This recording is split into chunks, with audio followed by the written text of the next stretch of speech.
Hello everyone. आज चाहिँ म यो जाईको क्याक्टसलाई अलिक स्याहार सुसार गर्नुतिर लागिरहेको छु है। र मैले चाहिँ धेरै दिन भयो यसलाई चाहिँ केयर नगरेको। फुलिसकेर चाहिँ मैले त्यत्तिकै यसलाई बाहिर यसरी नै राखिदिएको थिएँ है, खुल्ला जग्गामा। अनि धेरै बढेको पनि छ। योपालि चाहिँ लास्ट इयरको भन्दा चाहिँ सायद धेरै नै फुल फुल्छ होला यसले। अनि अब चाहिँ यसलाई मैले स्याहार्नु नै पर्ने हुन्छ, किनभने यो चाहिँ फुल फुल्ने बेला भइसक्यो र ढिलो भइसक्यो। यसलाई चाहिँ मैले खासमा चाहिँ अस्ति नै यसलाई मलमट्टीहरू हालेर चाहिँ पानी हाल्दै राख्नुपर्ने थियो, तर म नभ्याएर यसलाई केयरै गर्नु भ्याएको थिइनँ है। र आज चाहिँ म यसलाई मलमट्टीहरू थपेर चाहिँ अब म राम्ररी यसलाई चाहिँ केयर गरेर राखेर चाहिँ फुल फुलाउँछु है। फुल फुलिसकेपछि चाहिँ यो क्याक्टस पनि रेस्टिङ पिरियडमा जान्छ है। अनि त्यो रेस्टिङ पिरियडमा भएको बेलामा चाहिँ हामीले यसलाई केही गर्नु भएन, फर्टिलाइजरहरू दिनु भएन, खालि पानी मात्रै दिँदै राख्नुपर्ने हुन्छ है। अनि त्यस पछाडि चाहिँ जब यो ग्रोइङ पिरियडमा जान्छ, जब यो बढ्नु सुरु हुन्छ, त्यो टाइममा चाहिँ हामीले यसलाई फर्टिलाइजरहरू दिनुपर्ने हुन्छ है। मैले चाहिँ यो जाईको क्याक्टसलाई बाहिरै खुल्ला जग्गामै राखेको थिएँ है। र यहाँ तपाईँहरूले देख्नुहुँदै होला, यसको फेदमा चाहिँ डाइरेक्ट सनलाइटले भेट्यो भने चाहिँ यो प्रकारले डढेर चाहिँ यस्तो हुन्छ है। र यहाँ मैले यो बकेटमा चाहिँ गाईको पुरानो पचेको मल र लिफ कम्पोस्ट यसरी 50-50% गरेर मिक्स गरिसकेको छु है। अब चाहिँ म यो मल यो जाईको क्याक्टसको पटहरूमा थप्नु जाँदैछु है त। यो पट चाहिँ ठुलै साइजको छ है, यहाँ देख्नुहुँदै होला तपाईँहरूले पनि। त्यही भएर चाहिँ मैले यसलाई नयाँ पटमा यो प्लान्टलाई नसारेर चाहिँ यही पटमा नै यो प्लान्टलाई ठिकै हुन्छ भनेर चाहिँ यसरी माथिबाट यो मल थपिदिँदैछु है। मल थपेको एक हप्ता पछाडिदेखि चाहिँ म यसमा मस्टर्ड केक, जुन चाहिँ पिना हुन्छ नि, त्यो पिनालाई चाहिँ भिजाएर हप्तामा एकपल्ट चाहिँ म फर्टिलाइजर दिन्छु है। किनभने यो अलरेडी कोपिला बसिसकेको छ। कोपिला बसेको टाइममा चाहिँ हामीले यसलाई राम्ररी फर्टिलाइजरहरू दियौँ भने चाहिँ यो राम्रोसँगले फुल्नु सक्छ है।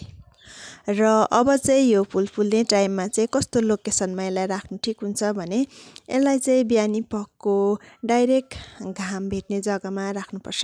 चाहिँ फुल्ने टाइम भइसकेको छ है। अब चाहिँ बड बस्नु सुरु भएपछि चाहिँ हामीले दिनमा कमसेकम पनि 5-6 घन्टा चाहिँ यसलाई घाम भेट्ने जग्गामै राखेको राम्रो हो है। यसलाई पानी चाहिँ हप्तामा एकपल्ट दियौँ भने भइहाल्छ। पानी डेली दिनु पर्दैन र यसको माटो हेरेर दिनुपर्ने हुन्छ है। अनि माटो चाहिँ वेल ड्रेन हुनुपर्छ। गमलामा छेडहरू चाहिँ राम्रोसँगले बनाइदिनुपर्छ। पानी हाल्दा चाहिँ पानी त्यहाँभित्र गएर माटो सग्गीहरू नहोस् है, बगिहालोस्। माटो सग्गी भयो भने चाहिँ यो जराहरू कुहिनु सक्छ र प्लान्ट मर्छ। पानी बेसी भयो भने चाहिँ मर्छ, तर पानी कम्ती भयो भने चाहिँ यो प्लान्ट हत्तपत्त मर्दैन, किनभने यो चाहिँ सकुलेन्ट प्लान्ट हो है। अनि यसलाई चाहिँ हामीले हप्तामा एकपल्ट पानी दियौँ भने हुन्छ है त। यो चाहिँ सालमा एकपल्ट फुल्छ र यसलाई चाहिँ हामीले त्यस्तो धेरै केयर गरिरहनु पनि परेन। यसरी फुल फुल्ने बेलामा चाहिँ जलमल गरेर राम्रोसँगले गोडमेल गरेर चाहिँ फुल ढकमक्कै फुलाउनु पर्छ है त साथीहरू। र फुल्ने बेलामा त हामीले स्याहार गर्नै पर्यो, किनभने फर्टिलाइजरहरू पायो भने त राम्रोसँगले फुल फुल्नु सक्छ है। अनि यसरी गमलामा भएको झारहरू सबै उखालिदिनुपर्छ। मेरो चाहिँ एकदमै बिस्याहार भइरहेको थियो यो जाईको चाहिँ है। र फुल्ने बेलामा चाहिँ मैले अब चाहिँ स्याहार गर्दैछु। र यसलाई चाहिँ कसरी प्रोपागेट गर्न सकिन्छ भन्ने विषयमा चाहिँ मैले सायद अलरेडी पहिलाको भिडियोमा बताइसकेको छु है। र यदि तपाईँहरूले हेर्नुभएको छैन भने चाहिँ यो भिडियोको डिस्क्रिप्सनमा गएर लिङ्क चेक गर्नु सक्नुहुन्छ है त।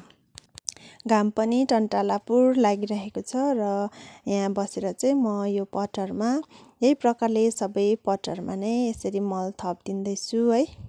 यो सबै फुलको पटहरूलाई चाहिँ मैले माटोको भुइँमा राखेको थिएँ र कतिपय यो फुलको पटहरूबाट चाहिँ जराहरू निस्केर गएर पनि यो माटोमा गाडिसकेको रहेछ है।